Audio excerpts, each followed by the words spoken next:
Hello, this is Harriet Fraad from Capitalism Hits Home, a show brought to you by Democracy at Work. What I hope to do is integrate and show the mutual shaping of our political, economic, and personal lives.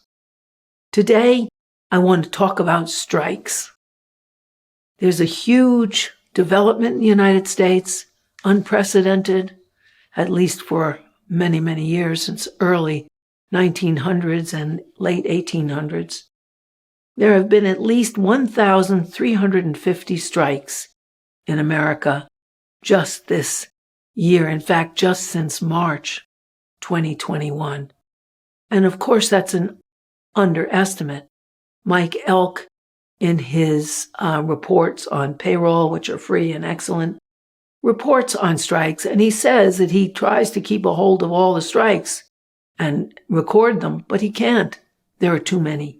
And of course, that doesn't count people who walked off the job. They weren't on strike, but they had demonstrations where they walked out off the job, like the 900 people who walked out and had demonstrations during the workday, and they were demonstrations against the murder of George Floyd and against racism in the United States.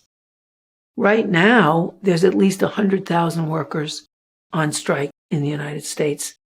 I want to figure out and talk about, even if I haven't figured it all out, what's happening and why now? In addition to the people on strike, a late Harris poll found that more than half of workers want to leave their jobs. They say they're uncaring employers, lack of scheduling, flexibility, and feeling cheated. American workers have really had enough. They suffered low wages during the pandemic, while the top did great. 10 billionaires at the top of our society reaped $400 billion boost just since COVID-19. Meanwhile, wages were flat or low.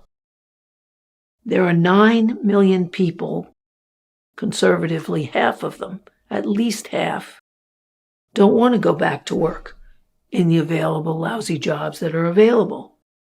Now, how does this hit home? Well, it hits home emotionally in that there's a lot of militance, there's a lot of dissatisfaction, there's a lot of a sense of power and hope in workers who were told they were essential and now are treated as if they're anything. But in order to figure out what happened and why this happened, let's go back in history and try to figure out why, starting in the 1980s, American labor began to go down in numbers, down in militancy, where workers, instead of organizing and protesting and striking, stayed home, watched TV, got fat, sat there in despair that the American dream was disappearing. Also, since the 80s, corporate values have dominated America. Reagan was a big hero of union busters when he broke the flight controllers' strike, fired all of them, 13,000 of them across this nation, and forbid them from working in federal jobs for the next at least 10 years. Well, Reagan led the way to the devaluation and humiliation of American labor. Clinton carried it many steps further, and Trump even further. Clinton was in the middle. With its financial contributions and grassroots organizing, the labor movement and organized labor helped to give the Democrats a mass base and full control of the federal government 3 times in the last 40 years. And all 3 of those times, They immiserated the working class and did not fight for increased union power. Bill Clinton 2 times, Barack Obama another time. How did they do it? How did they, as Democrats elected by union people, fail to pass labor laws that empowered labor and bolstered labor? What happened? Well, I think it goes down to Clinton's union-destroying strategy and corporate funding strategy. He created what was basically an alliance with many African Americans and women by doing certain things that enabled African Americans and people of color to have more civil rights and allowed more gender possibilities for women.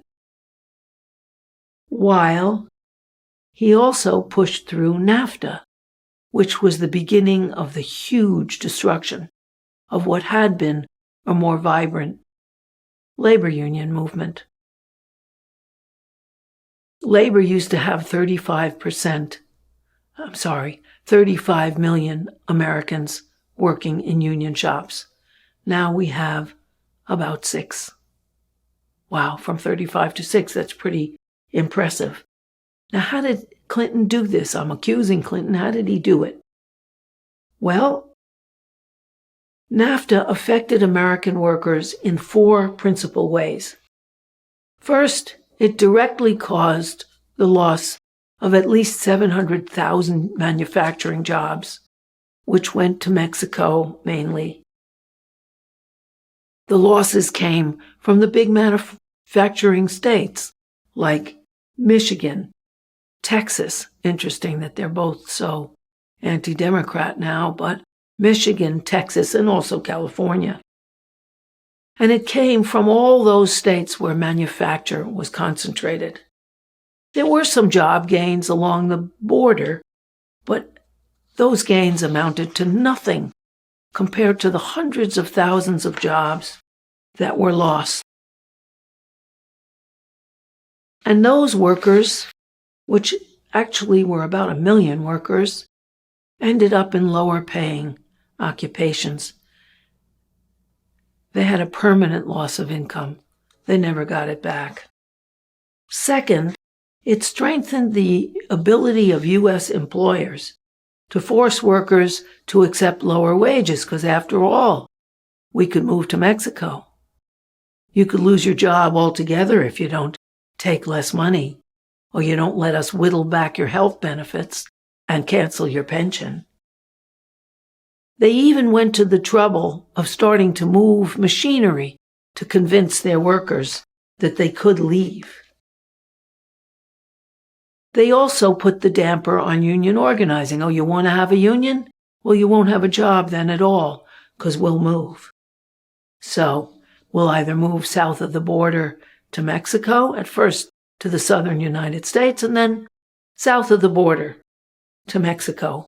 In addition, NAFTA allowed them to blackmail local governments. If you don't support our factory here where we'll pay less, hey, we could move to Mexico. And it created bidding for labor jobs, for jobs that people needed in various states. Well, we'll give away this, we'll give away that. No taxes. In a very dramatic and important move, Bezos, about the richest man in the world, got New York City and New York State, the governor and the mayor, to make concessions so they wouldn't have to pay taxes if they opened a warehouse here that created a whole lot of jobs, hundreds of jobs.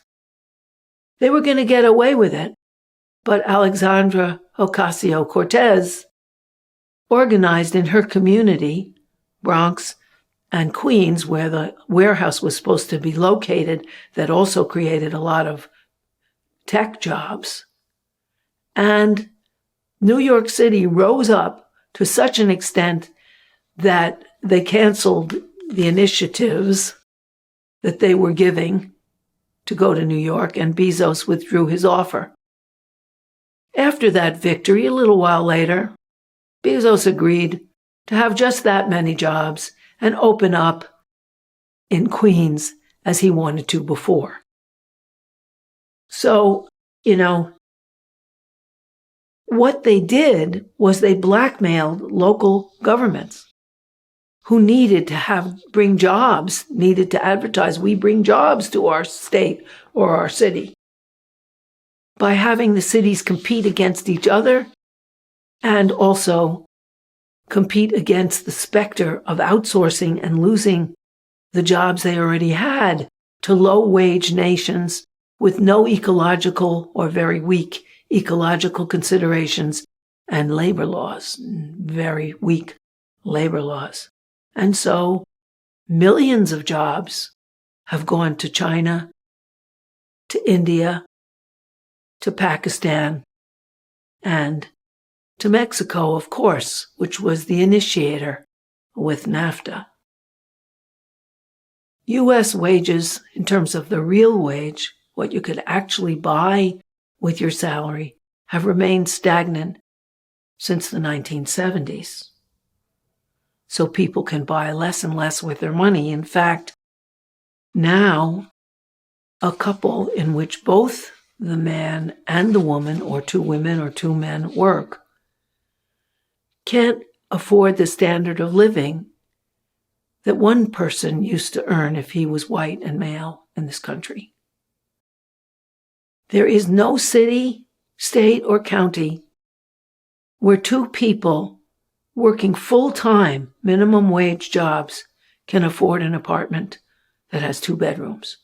Nowhere in the U.S. And this has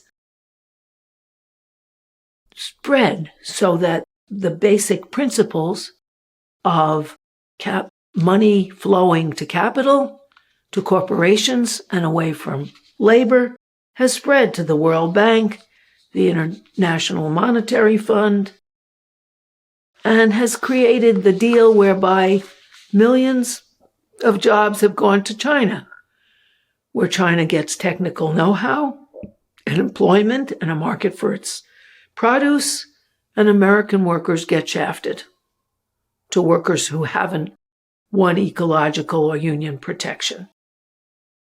So that NAFTA principle, which Clinton brought in, also brought him quite a few corporate contributions.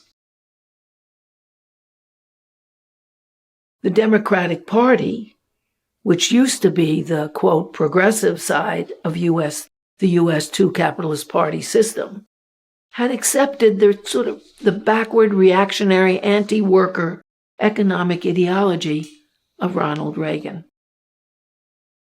It's interesting that Reagan was the one who first proposed a NAFTA agreement in 1979 before he was elected president. And George Bush negotiated that agreement. He was a Republican, as we know. That was first George Bush. But the Democrats didn't approve it when Bush proposed it. However, in 1993, Clinton rammed it through, and the Democrats basically deserted the working class in the United States. They kept their principles in terms of inclusion of non-whites and also inclusion of women, but they wiped out class, what workers get for their labor. So, and of course, they said that it's about free trade, but they'd had free trade forever between Canada and Mexico and the United States. What it was a chance to pave the U.S. for the neoliberal agenda and an independent, powerful trade union movement. It had that same effect in Mexico, but Mexico finally rebelled with its left president. So NAFTA was a symbol and also the substance of the global suppression of worker power and union power. one that was not as successful in countries like Scandinavia, all the Scandinavian countries, Denmark, Sweden, Norway, Finland, Iceland, and also in Germany, the strongest economy in Europe, and France as well, because they all outlawed outsourcing. Not the US, and our unions didn't fight for it. And I do think that history has a lot to do with a lot of workers deserting the Democratic Party, and also with the birth of the progressive Democrats now, who are challenging their party's ties to corporate America, but that's a different thing. It's a different topic. So Americans are opting out because they don't want abusive jobs. They don't want to be denied job security, living wages, benefits, and working conditions. And that was brought home really hard in this pandemic, where workers were labeled essential so that they could be at the workplace where they were exposed to disease. And also because it was a pandemic, they didn't get higher salaries. We all were supposed to have sacrificed, even though America's top 10 billionaires made $400 billion out of this pandemic. So with the permission they had, new hires got less. It's one of the issues at the John Deere factory. And so that union or potential union solidarity was disrupted by new people getting less. At Kellogg, that was an issue. John Deere was an issue. In the Nabisco strikes, that was an issue. And all the co-pays were whittled down. Benefits were cut. In the words of a very articulate John Deere worker, he said, hey, we were deemed essential in 2020. Prove it in 2021. Pay up. The inevitable result of Clinton, Bush, and also Obama, who was good on race issues and gender issues, and not at all for workers, is to undercut American workers' living standards all across North America. Wages and benefits have fallen way behind productivity. American productivity, what people can actually produce and do produce in terms of wealth for the boss on their job, isn't shared. After NAFTA, it was a race to the bottom, which is what's happening now. And there's another thing that's happening now.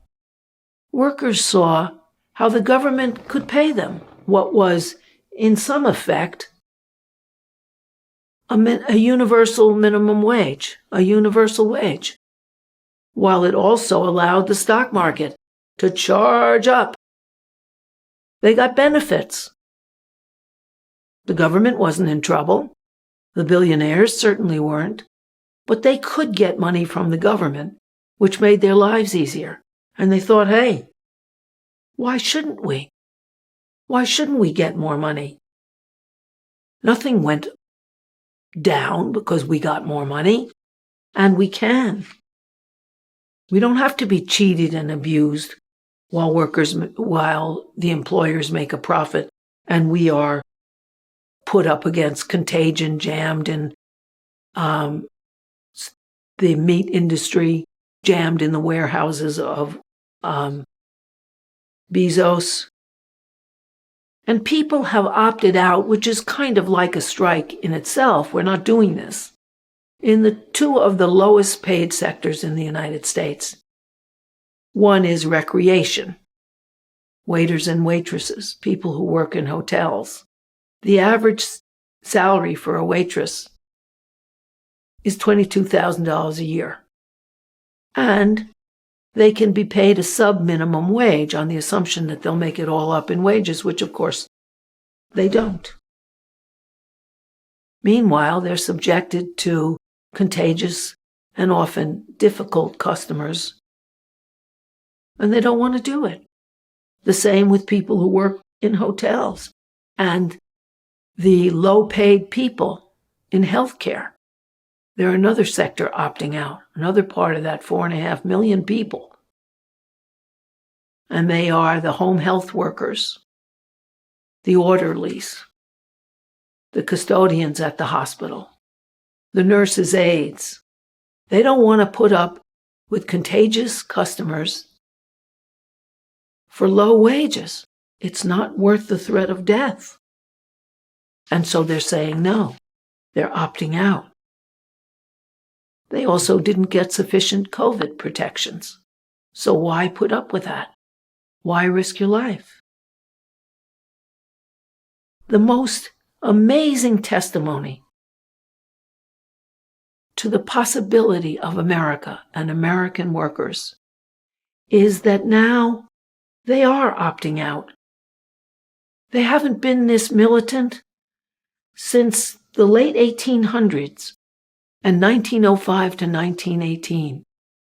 And they have done that without the supports that they had in 1905 to 1918, without a strong National Socialist Party, without strong local socialist parties, without newspapers that are mass newspapers that are socialist and talk about worker rights and worker entitlements and the end of exploitation.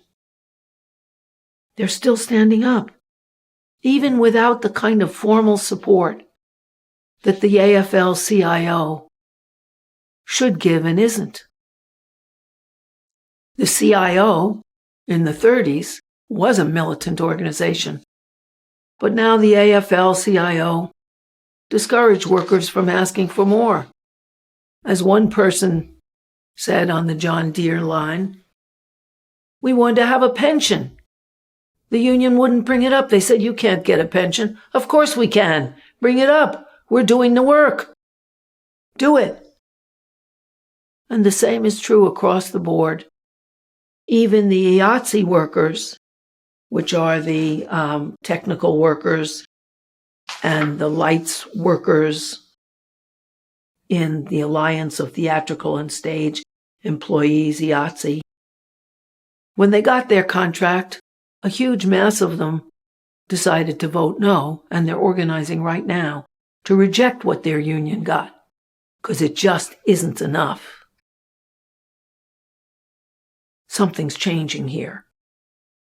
Workers are preparing to strike after rejecting new contracts, even ones that are okayed to present by their unions. Kaiser Permanente, biggest healthcare organization in California, has 38,000 of its healthcare workers, including nurses, on strike.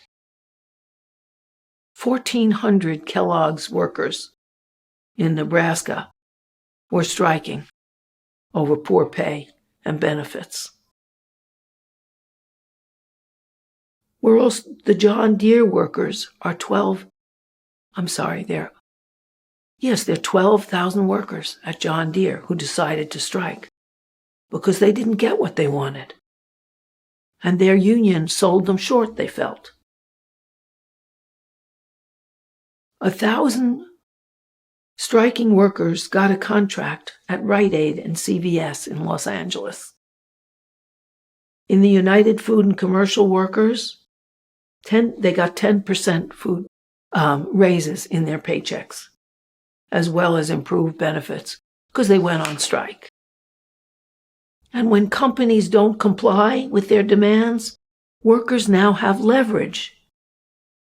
When they act as a collective bargaining unit by themselves. Companies are flush with the profits they made. John Deere made $15 billion and doesn't want to give its workers a raise or any concession. But people know that. They're not putting up with it anymore. You know, it's so very, very dramatic. The workers at Nabisco went on strike in 5 states this summer. Decided that even though their CEOs were making surging profits,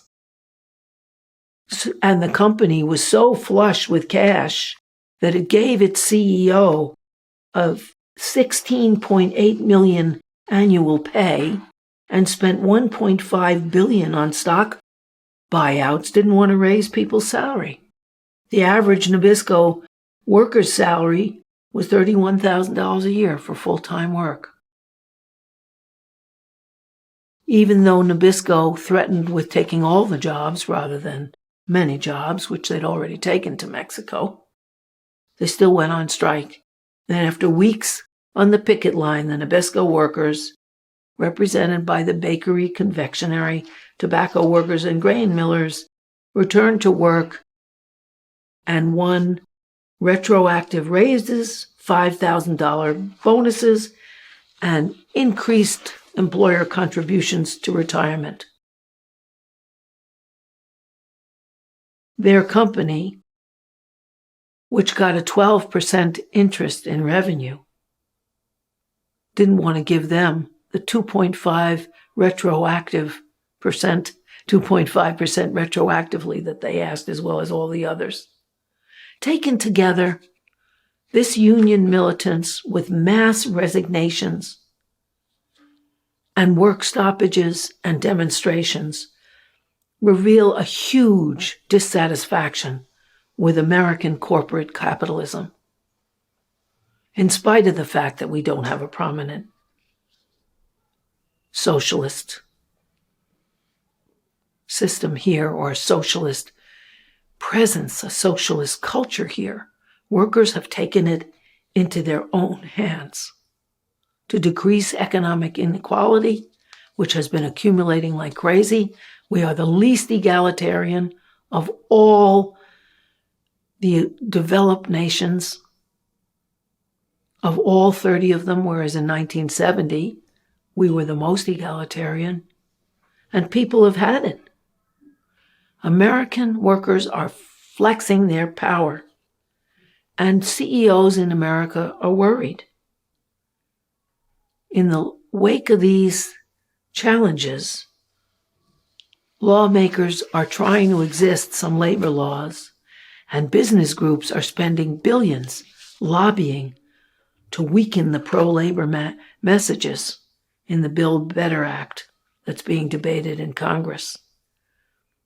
Now, thanks to Reagan and Clinton and Obama and, of course, Trump, corporate employers flagrantly disregard labor laws. Democrats want to give the National Labor Board the authority to impose fines of $50,000 to $100,000 against companies who violate federal labor laws. That's the Build Back Better. But they're making billions. So that even that which Biden as a Democrat is advocating as really progressive doesn't have enough teeth to stop the profiteering and disregarding of labor laws that American workers suffer from.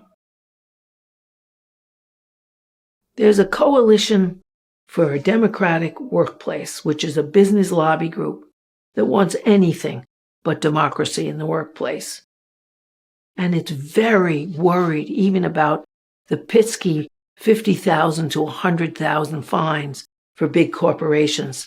And so they're spending wild money to stop that.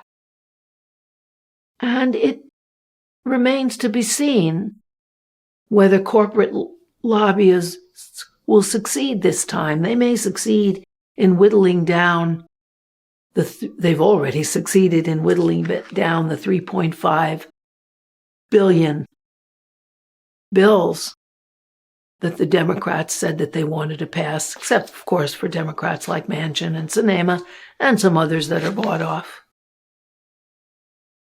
But that's nothing.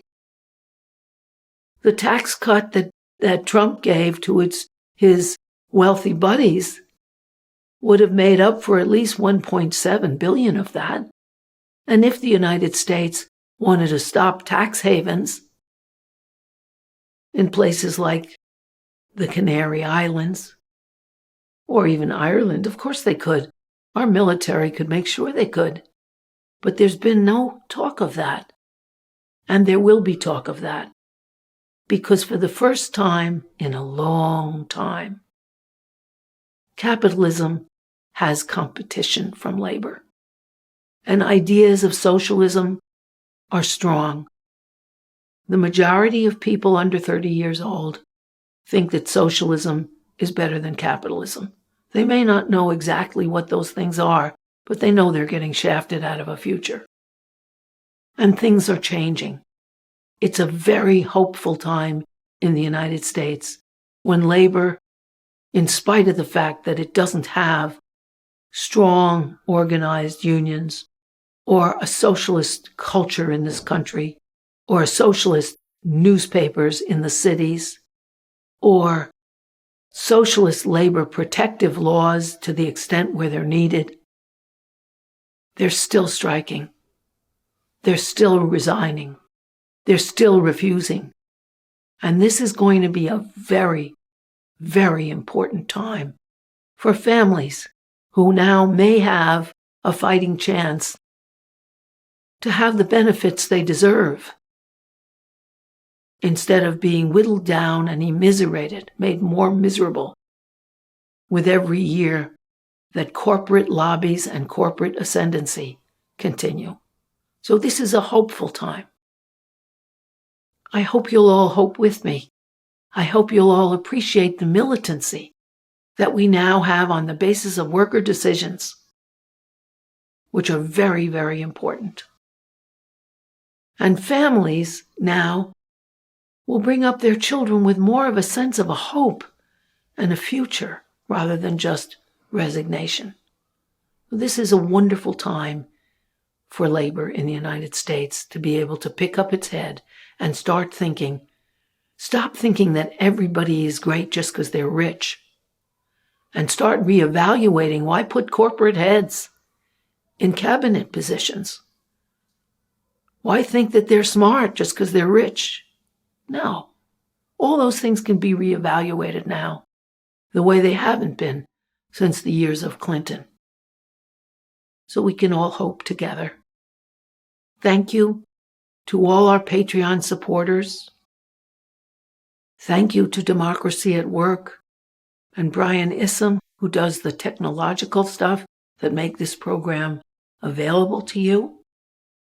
And thank you, most of all, to those people who watch and listen to Capitalism Hits Home. Of course, we like your contributions to Patreon, but what's most important is that you hear and share this program so we can get the word out. Thank you very much. Goodbye.